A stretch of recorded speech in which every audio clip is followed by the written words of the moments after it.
안녕하십니까. 신의균의 군사TV 디펜스 브리핑입니다. 자, 오늘도 아주 중요한 군사 무기 소식 알려드리겠습니다. 특히 우리 한국 방산 계속 승승장구하는 소식 전해드리게 돼서 기쁜데요. 오늘은 K2 전차 300대 소식입니다. 어떤 내용인지 보시겠고, 그리고 이런 와중에 러시아 전차는 완전히 그냥 박살나고 있죠.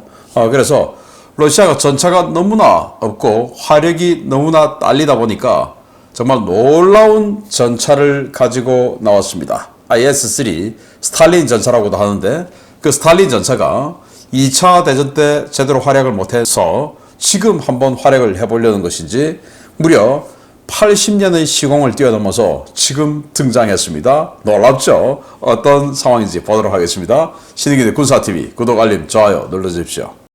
단신 먼저 보겠습니다. 이란이 짝퉁 제블린이라고 할 수 있는 대전차 미사일 사디드 365 미사일을 공개했고요. 이 소식에서부터 중국은 러시아의 주브르급 공기부양정이죠. 이걸 복제한 대형 공기부양정을 대량 건조에 착수했다라는 소식까지 보도록 하겠습니다. 첫 번째입니다. 러시아가 우크라이나군으로부터 노획한 여러 서방제 무기들을 이란에 넘기고 있다는 소식은 우크라이나 개전 초부터 여러 차례 전해드린 바 있는데요. 이란이 미국제 제블린 대전차 미사일을 복제한 사디드 365라는 짝퉁 제블린을 만들었다는 소식입니다. 조만간 전선에서 러시아군이 이 짝퉁 제블린을 사용하는 모습을 보게 될지도 모르겠습니다. 미군 4세대 제식 권총이 시그사우어의 M17과 M18로 교체되기 시작한 가운데 캐나다도 차기 제식 소총으로 같은 모델인 P320을 도입한다는 소식입니다. 기본형과 컴팩트형 모두 도입할 계획인데 베레타와 글록에 이어 이제는 시그가 세계 권총 시장을 석권하는 것 같습니다. 폴란드가 우크라이나에 60여 대를 공급한 T-72 전차의 개량형 PT-91이 바흐무트 전선에서 처음으로 파괴됐다는 소식입니다. 러시아군의 대전차 미사일에 피격된 것으로 추정되는데, 피격되면 태반이 포탑 사출 굴욕을 겪었던 러시아군 T-72와 달리 PT-91의 포탑은 멀쩡히 붙어있어 화제가 되고 있습니다. 영국 공군 A400M 수송기가 영국 본토 브리즈노튼 공군기지에서 이륙해 그린란드와 북극 항로를 지나 태평양 한복판의 괌에 논스톱 비행 기록을 세웠다는 소식입니다. 20시간 36분 동안 3번의 공중구비를 받으며 12,875km를 날아갔는데 터보프롭 방식의 수송기로 정말 대단한 기록을 세운 것 같습니다. 중국이 6척을 도입한 555톤급 공기부양정 주브르급의 짝퉁을 개발해 건조 중이라는 소식입니다. 대만 침공용으로 주브르급의 가능성에 주목해 그리스군 보유국은 4척을 추가 도입하려다 실패한 적이 있는데, 기존 보유 6척 중에 일부를 역설계해 복제에 성공한 중국이 과연 몇 척의 주브르급을 찍어낼지 지켜봐야겠습니다. 네, 보시다시피 BMP 장갑차에서 미사일이 날아갑니다. 이게 바로 제블린 짝퉁이다. 그래서 이번 우크라이나 전쟁 기간 중에 러시아가 제블린, AT4, 엠로 등등 이 대전차 미사일들 파괴되지 않은 거, 새 거를 노획하는 족족 러시아 자기들도 가져가고 이란에게도 준답니다. 그래서 이란이 그런 것들을 역설계해서 만들어내고 있는데, 그 중에서 짝퉁 제블린이 드디어 개발 완성돼서 쏘아서 자, 우리 되지 않느냐, 탑어택 우리도 하지 않느냐 라고 해서 공개를 했는데, 아마 전장에 곧 이 이란이 공급해준 짝퉁 제블린이 대량 배치되지 않을까 싶고, 또 이렇게 러시아 자기들도 쓰고 이란도 주고 하는 걸 보면 초록은 동색 중에 또 하나 동색이 또 있죠.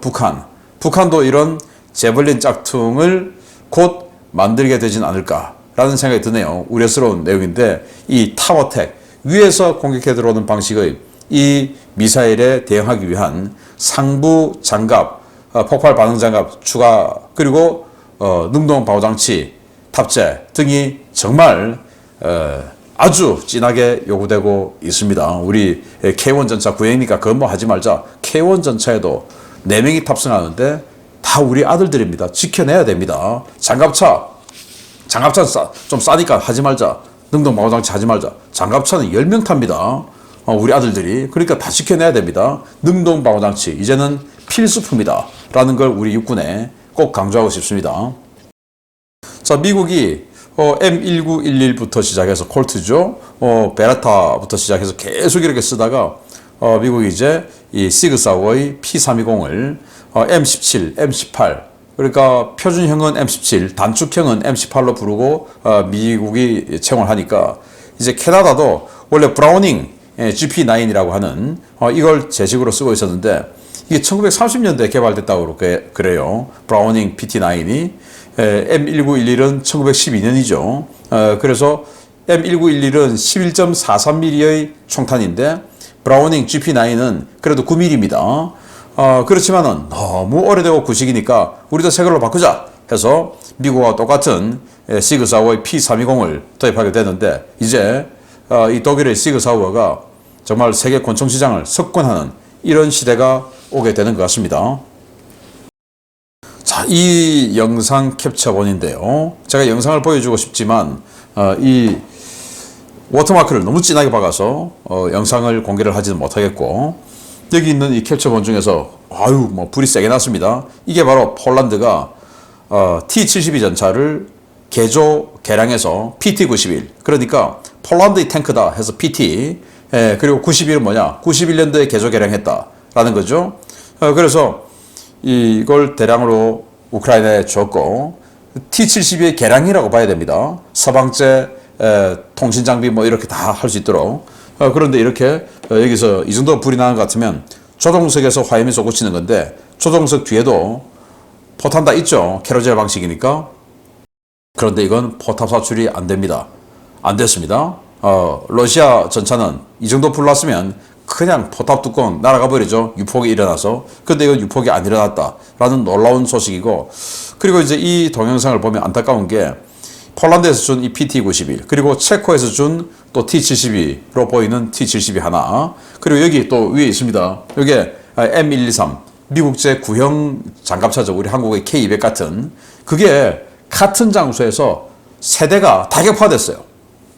그래서 한 개 기갑 소대 정도의 전력이 한 장소에서 완전히 그냥 격파된 모습을 보여주는 영상인데 러시아로서 굉장히 큰 전과를 올린 어떤 한 포인트가 되겠고 우크라이나 입장에서는 굉장히 큰 아픈 손실이 있는 그런 곳인 것 같은데 아무튼 바흐무트에서 이렇게 일진일퇴 공방전을 벌이고 있는데 우크라이나도 제법 이렇게 많이 깨지고 있다라는 걸 알 수가 있고 그런 와중에 폴란드가 준 T-72 개량형인 PT-91은 포탑 사출이 안 되더라 안전하더라 라는 것까지 추가로 알게 된 영상이다 라는 겁니다.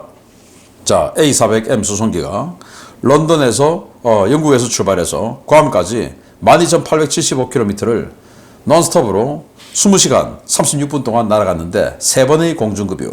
지금 괌에서 노던 엣지라는 다국적 연합 공군 훈련을 하고 있어요. 원래 이거 알래스카 쪽에서 했는데 괌에서 합니다. 바로 이제 중국 관련한 어떤 대응 훈련이 되겠죠. 우리 한국은 여기에 출전하지 않았습니다. 안타깝게도 같이 좀 출전했으면 좋았겠는데 여기에서 프로펠러 비행기가 이렇게 20시간 반 동안 비행을 하면서 12,875km를 논스톱으로 날아갔다라는 기록을 수립했다라는 여기에 방점이 있고 영국은 A400M으로 모든 수송기를 통일하면서 멀쩡한 C-130J 이거 지금 대량 퇴역을 하고 있죠. 그래서 중고 구매 경쟁이 붙어 있는 상황인데 우리 한국도 지금 공중 강습사단 만들었으니까 더 필요하죠. 그래서 영국의 멀쩡한 그리고 오래되지도 않은 쌩쌩한 C-130J 중고 우리도 한번 시도해보면 어떨까라는 생각이 듭니다. 자, 이거 참 우려스러운데요. 대만 입장에서 러시아가 과거 소련 시절에 주브르급이라고 하는 공기부양정 대형 공기부양정 555톤급이니까 여기에 완전히 그냥 구겨 넣었을 때 보병 한 개 대대가 들어가요. 그리고 전차도 한 대가 들어갑니다.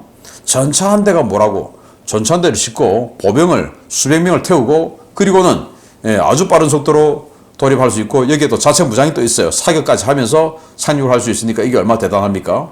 그래서 이 주브르를 그리스가 4대를 샀어요. 냉전 끝나고 나서.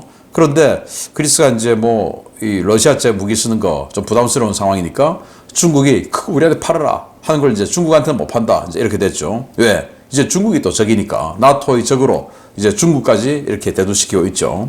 그래서 중국은 대만을 공격할 때 이걸 대량으로 돌입시켜서 전차도 내리고 병력도 내리고 하면 좋겠다 해서 6척을 러시아로부터 도입했는데 추가로 그리스 거 살려고 하다 실패하니까 그럼 우리가 만들자. 이래서 뭐 저작권 이런 거 이자들은 안 따지니까 그냥 뭐 하나 그냥 그대로 뺏겨가지고 주부라고 똑같아요 생긴 게.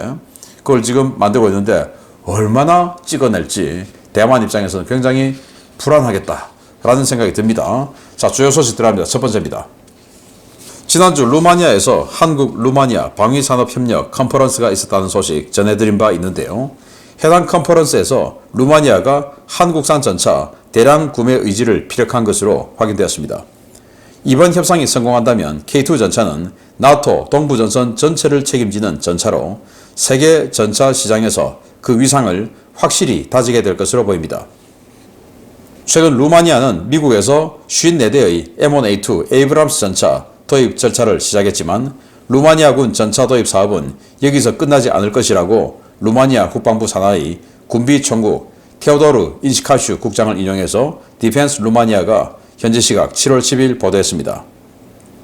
인시카슈 국장은 현재 정부 대 정부 거래 형식으로 M1A2 전차 54대와 군안 전차 12대 등 신규 전차 도입 사업이 진행 중이다 라며 이들은 미 육군 재고에서 나올 것이라고 밝혔습니다. 그는 루마니아 육군의 소요는 한 개 대대급에 불과한 54대에 끝나지 않는다 라며 우리의 목표는 300대의 새 전차를 구매하는 것이고 그 300대가 모두 에이브람스가 되지는 않을 것이다 라고 밝혔습니다. 인시카슈 국장은 우리는 현재 전차는 물론 하이마스와 패트리어트, F-16, NSM 연안 방어체계 등의 도입 사업을 함께 추진하고 있고 향후 사륜형 장갑차, 신형 보병 전투장갑차, 단거리 방공 시스템과 155mm 자주포 도입 사업도 진행할 것이라며 현재 루마니아가 진행 중인 대규모 군 현대화 사업도 소개했습니다. 현지 언론들은 신규 도입 전차가 모두 에이브람스가 되지 않을 것이라는 인시카슈 국장의 발언을 놓고 300대 규모의 신형 전차 도입 사업이 경쟁 입찰 방식으로 진행될 것이라고 전망했는데요. 루마니아 정부가 절충 교육과 현지 생산에 많은 가점을 부여할 상황인 만큼 에이브람스보다 K2 흑표 전차가 더 유리할 것이라는 관측을 내놓고 있습니다. 실제로 루마니아는 인접국인 폴란드가 대량으로 도입하는 K2 전차에 큰 관심을 갖고 있는데요. 폴란드에 이어 루마니아까지 K2 전차 도입국에 합류할 경우 나토 동부 최전선에 1300여 대의 K2 전차가 깔릴 것으로 기대됩니다. 네, K2 전차 이게 지금 신형이죠. N5 버전으로 보이는데요. 여기 이제 레이더가 달려 있고 기관총 RCWS도 달려 있네요. 자, 이렇게 해서 루마니아가 300대 정도의 신형 전차 사업을 하는데 이게 지금 K2가 유력하다. 왜? 루마니아는 폴란드처럼 기술 이전 그리고 현지 생산 이런 걸 추구하기 때문에 기술 이전 안 해주는 에이브람스는 대상이 에서 뭔가 조금 약할 수밖에 없죠. 현재 루마니아는 아주 약한 전차 전력을 가지고 있어요. TR-85라고 하는 전차인데 이게 T-55 기반의 전차예요.